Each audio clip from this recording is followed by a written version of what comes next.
How does an innocent man lose 3 decades of his life behind bars for a crime he never committed? This is the story of Anthony Ray Hinton, a man silenced by injustice, and a system that refused to hear the truth.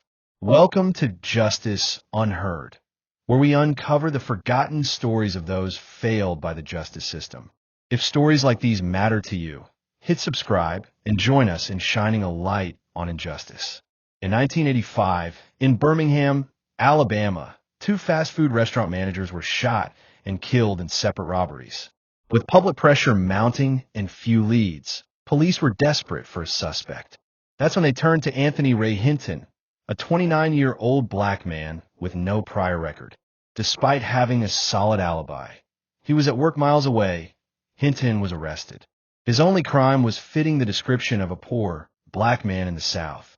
The case against Hinton was built on a single piece of so-called evidence, a revolver found at his mother's home. Prosecutors claimed it matched the bullets from the crime scenes. But there was one problem. The gun hadn't even been fired in decades. Hinton couldn't afford expert witnesses.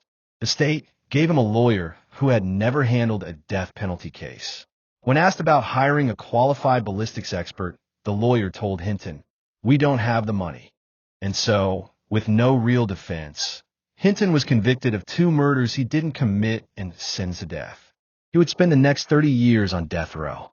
For decades, Hinton lived in a tiny cell, waiting to be executed for a crime he didn't commit. He lost his freedom, his youth, and his family life.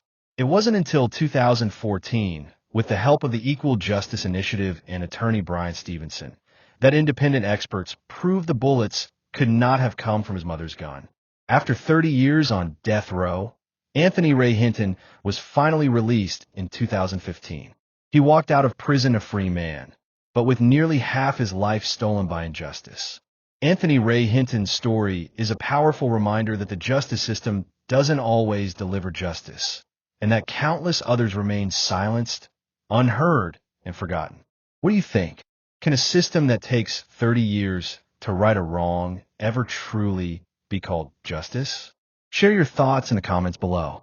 This is Justice Unheard. Subscribe for more stories that the world needs to hear.